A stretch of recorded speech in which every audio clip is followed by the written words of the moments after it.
Yesterday, we've been talking, as have most White House reporters, have been talking about the president's just bizarre tweets over this past weekend. And obviously, he's been doing that for over 3 years, but they have gotten worse. And there have been some involving a woman who worked in my office back in 19 years ago.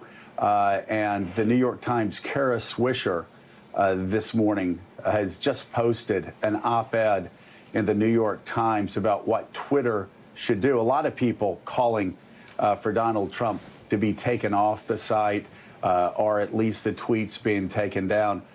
Kara writes about that and also has a letter from the husband of Lori Klausutis, which, Mika, why don't you read that now? Yeah, it's the full letter that she obtained from Timothy Klausutis. And the letter is to Twitter CEO Jack Dorsey. And it reads, quote, Mr. Dorsey, nearly 19 years ago, my wife, who had an undiagnosed heart condition, fell and hit her head on her desk at work.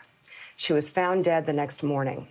Her name is Lori K. Klausutis, and she was 28 years old when she died. Her passing is the single most painful thing that I have ever had to deal with in my 52 years and continues to haunt her parents and sister. I have mourned my wife every day since her passing. I've tried to honor her memory and our marriage. As her husband, I feel that one of my marital obligations is to protect her memory as I would have protected her in life. There has been a constant barrage of falsehoods, half-truths, innuendo, and conspiracy theories since the day she died. I realize that may sound like an exaggeration. Unfortunately, it is the verifiable truth. Because of this, I have struggled to move forward with my life. The frequency, intensity, ugliness, and promulgation of these horrifying lies ever increases on the internet. These conspiracy theorists, including most recently the President of the United States, continue to spread their bile and misinformation on your platform, disparaging the memory of my wife and our marriage. President Trump on Tuesday tweeted to his nearly 80 million followers, alluding to the repeatedly debunked falsehood that my wife was murdered by her boss, former U.S. Representative Joe Scarborough. The son of the president followed and more directly attacked my wife by tweeting to his followers as the means of spreading this vicious lie.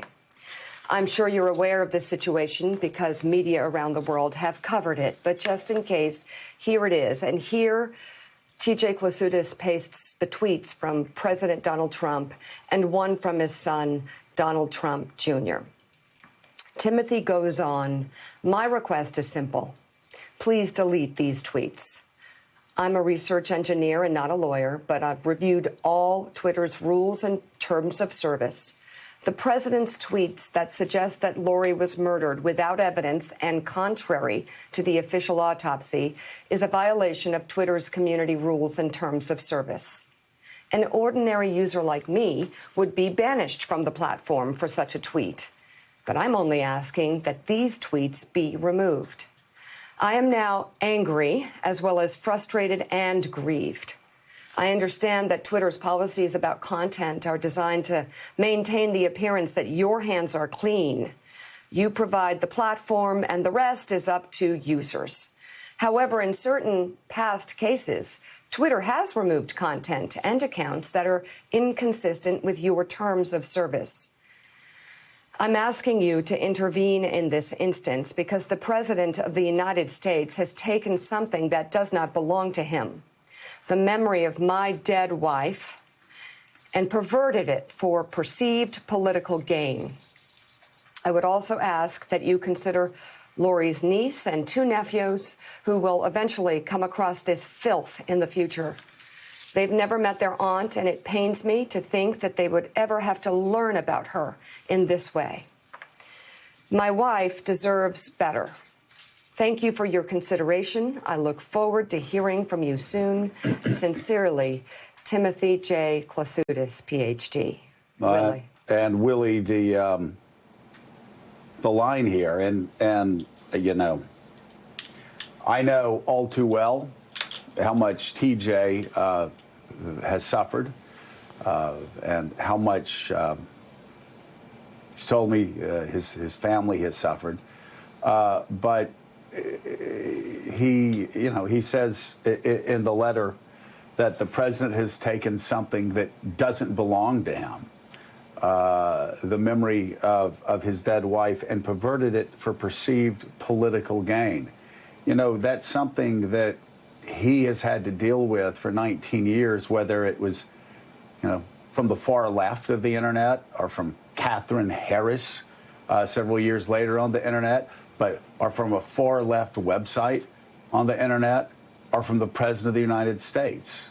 And, you know, every time they spread these lies, they're hurting the family. And there are parallels that Kara Swisher talks about with Sandy Hook, the Sandy Hook truthers, and with the Seth Rich conspiracy theory, except as Kara writes, this is perhaps even worse because the lies, the conspiracy theories, the hate speech is being spread by the President of the United States.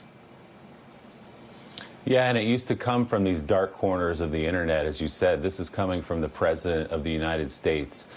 And how sad and how sick and how sorry I am that TJ had to sit down and compose that letter about a wife he lost in her 20s, 19 years ago, that this all had to come back up. And, you know, the president showing no humanity whatsoever. If you want to come after us and our show like you have been for 4 years, that's fine. We can take that, we ignore it, we get on with our lives. But you're talking about someone who still grapples every day with the passing of his wife, with the untimely death of his wife. And you know, what happens in these cases, as Kara writes in her column with Sandy Hook and others, is people take these cues from the President of the United States. They take cues from media figures and they act on them. And Sandy Hook parents have been harassed now for 8 years. They've had to move, many of them. They've had to go into hiding because they're harassed by conspiracy theorists. So the idea that TJ now has to deal with this again and sit down and write this letter is truly appalling. Well, and whatever humanity the president may have, I hope he would appeal to it and listen to Lori's husband.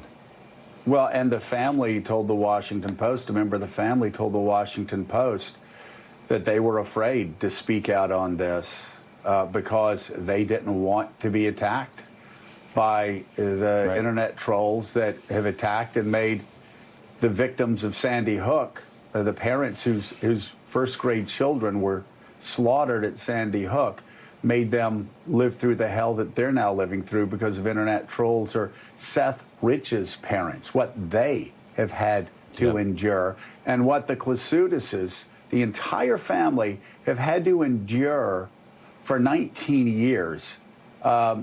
It's unspeakably cruel for whether it's the president or whether it's people following the president. It is unspeakably cruel. And made worse by These Twitter. are not public figures, nor have they ever been public figures. Anyway, I'm sorry, Willie, go ahead. Well, Kara Swisher, who wrote this column, obviously she's the prominent Silicon Valley journalist. She writes in her column this: "Please delete those tweets," the widower begged in a letter last week to Twitter's chief executive Jack Dorsey. "My wife deserves better." Yes, Twitter, Lori Klasudis certainly does deserve better, writes Kara, nearly 2 decades after she died in a tragic accident that has morphed into a macabre and continuing nightmare for her husband, Timothy Klasudis. The boogeyman, plunging him and his family of his late wife into the very worst of memory holes, is a conspiracy theory-loving, twitchy-fingered, and often shameless tweeter who also happens to be the President of the United States, Donald J. Trump. Kara continues, President Trump on Tuesday tweeted to his 80 million followers, alluding to the repeatedly debunked falsehood that my wife was murdered by her boss, former U.S. Rep. Joe Scarborough. The son of the president followed and more directly attacked my wife by tweeting to his followers as the means of spreading this vicious lie.